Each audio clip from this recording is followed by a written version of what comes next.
Those funds will go straight to a family in the Baringo district of Kenya to spend how they choose. I mean, how cool is that? You'll be directly improving the lives of folks living right here. So please join me in directly helping a family out of poverty this holiday season by clicking or scanning here. Thanks so much for watching, and thanks so much for your generous support. What if I told you that Angelo Valenciana, Arcalite Games, Dominic Valenciana, Fox Dog, Hunter Z, Joseph Blame, Kuya Koya, and Ziliad Architectures were fantastic legendary patrons? Because it's true!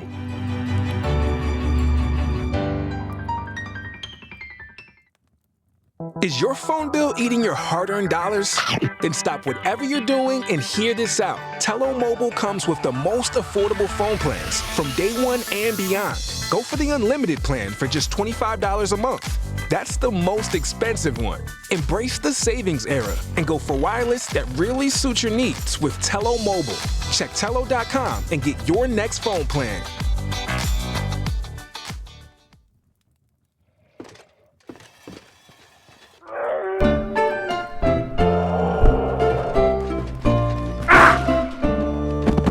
Hey there, extra historians. Welcome to Lies, the part of the show we tell you all the things we left out, the stuff we got wrong, and all of the interdictions we excommunicated. I'm Robin, head writer of Extra History, and today we're here talking about the Patsy Conspiracy, which, as you can tell, I am very excited about, because I am a big old nerd. I love this topic. I'm so glad we finally got to do it. Thank you so much, patrons, for voting for it. If you would like to become a patron, get our episodes a little early, vote and suggest topics and shape the direction of our series, you can head on over to our Patreon. If you want to see, speaking of our next series, the first episode of Unholy Roman Emperor Frederick II, it's up on Nebula right now. We're part of the Nebula Network. And speaking of Nebula, we have mugs now in our Nebula store. We have Worst Dads in History mugshot mugs. This one's Vlad Dracul. It's got a cool two-tone orange and white. This one is Nero as Worst Kids in History. And there's also a Wuzitian Worst Moms in History. These mugs they work in any weather, as you can see, hot or cold. They're compatible with most major liquids, which took years of research and development. Coffee, tea, water, wine, cocoa, antifreeze. Tests did not go great with that, so be forewarned. But yeah, go pick these up. I would love to make more. If we sell a bunch, maybe we'll get to make some more. The other thing I just can't believe I'm saying is we broke 4 million subscribers over the holidays. Thank you so much. It is mind-blowing to me every day that I see it. I'll be on YouTube and I'll click on something from like a talk show, that has a major presence on TV, and they'll have a third of the subscribers that we do. And that makes me so happy and so hopeful that enough of you are out there that want to learn about history and want to know more about history and just hear historical tales told, that we would have that kind of reach. Thank you so much. I really can't I appreciate it so much. And you'll be seeing a little celebration of that pretty soon. Speaking of pretty soon, in the new year, we're going to try a little bit of an experiment. As you know, we've been tinkering a little bit with how we do our episodes, how many episodes we do. We're trying to kind of find a sweet spot for various reasons, and we're going to try a new thing, starting with our next series. There's going to be a community note that goes into more detail on this, so we're actually going to start releasing every other week, but the episodes will be longer. So it's not less content, it's more content every other week. And this is for a variety of reasons. It's like a little more sustainable for the writing and art and recording sides. We don't have to like chop a story up into 4 pieces. It can be a little more of a 3-act structure. I think each episode, now that having written a couple of series with this, feels a little more complete. And also these days on YouTube is trending towards longer videos. And as a result, longer videos, we've noticed just hook more people. We will often get more views on our longer videos than our shorter ones, but we're going to see if people like it. We'll see what happens. Recommended reading for this series is April Blood, Florence and the Plot Against the Medici by Laura Martinez. I love this book. It's academic-y. It's not so much about the conspiracy itself. It's especially a lot about kind of the intersection between violence and art and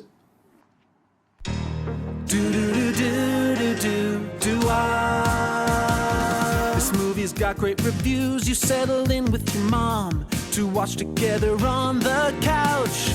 But Fanastini seems and trying to get into like why were Renaissance Italians just like ripping people apart in the streets? Like what was going on with this?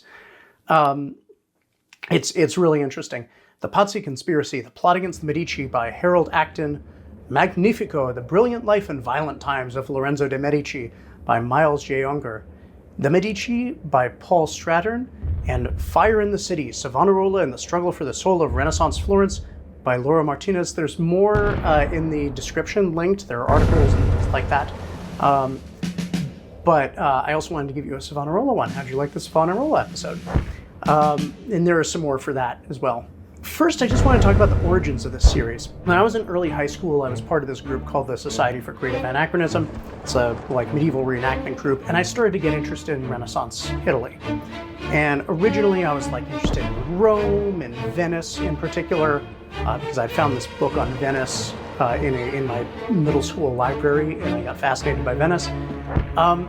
But then someone mentioned the Medici to me, and where I went with that was that my grandmother had just given me this set of my great-grandfather's encyclopedia. Florence, February 7th, 1497. Fire alights the Piazza della Signoria as young men throw objects into it, stoking the flames even higher. Every year at this time, Florence celebrates Carnival, a drunken blowout before Lent with masks, indulgences, and bonfires. But this year is different.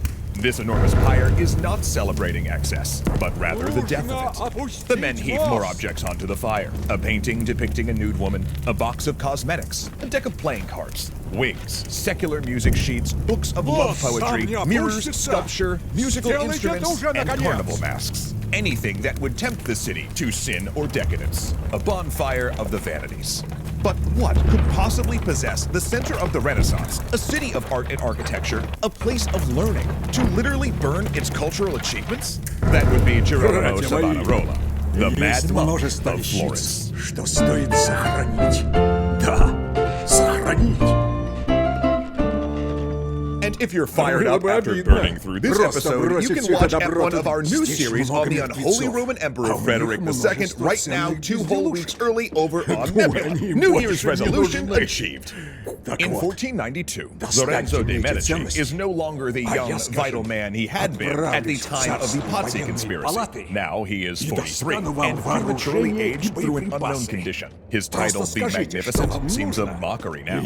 Several branches of the Medici Bank have failed. The family's finances in turmoil. In the streets, people call him tyrant, despite the enormous amounts the family has paid to erect buildings, pay taxes, and sponsor great works of art. Yet, as he teeters on the edge of eternity, it is his rival, the preacher Savonarola, one of the men who calls him tyrant, who comes to see him. There, Savonarola curses Lorenzo on his deathbed, condemning his soul to hell.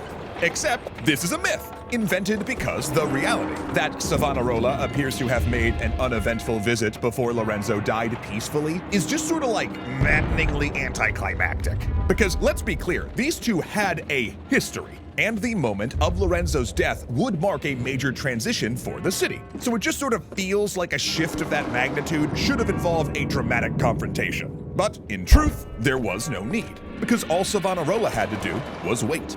But backing up a bit, Savonarola had been born to a medical family and had pursued a career as a doctor before becoming a Dominican monk. Yet even there, he found monastic life still not morally stringent enough. He became a firebrand, an itinerant preacher, writing apocalyptic poetry and speaking against what he perceived as a church steeped in corruption and avarice. Welcome to Big Tobacco's Fantasyland, where vapes are deemed safer. Never mind, they can contain cancer-causing arsenic and lead.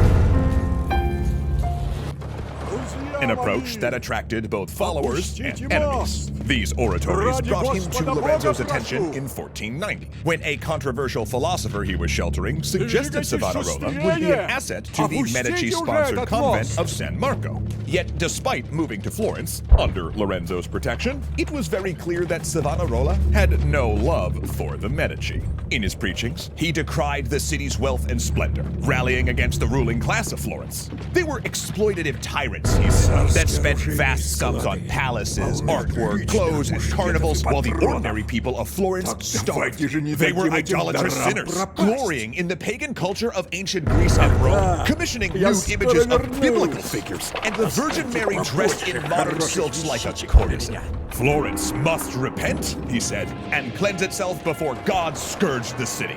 Though he was careful to never mention their name, it was clear that Savonarola was preaching against the Medici and their abominable Renaissance. Yet Lorenzo still allowed him to preach, probably because Savonarola was slamming the corruption of the church and papacy even harder than the Medici. But this tolerance was a critical error, because with Lorenzo's death, Savonarola would make his move. Lorenzo's successor was his son Piero, nicknamed the Unfortunate. Why? Well, because the Medici Bank was in shambles and the population was turning against the family. Meanwhile, the ranks of Savonarola's fanatical disciples, nicknamed the Weepers, swelled until they were a force on the streets. He now shouted prophecy, saying a great king would come from the north and bring reformation to the church. And hearing him, other holy men and women began reporting similar visions. And those visions were vindicated in 1494, when French King Charles VIII crossed the Alps and stormed down the peninsula to assert his right to the throne of Naples. But while the masses were in awe, some did whisper that this was hardly a prophecy, because everyone knew Charles was intending to invade, so I guess. Piero the Unfortunate quickly buckled to Charles's demands. Друзья мои, опустите мост! Ради Господа Бога прошу! За работу, скоты! Опустите этот чертов мост! Вы продолжаете меня разочаровывать! А теперь опустите мост!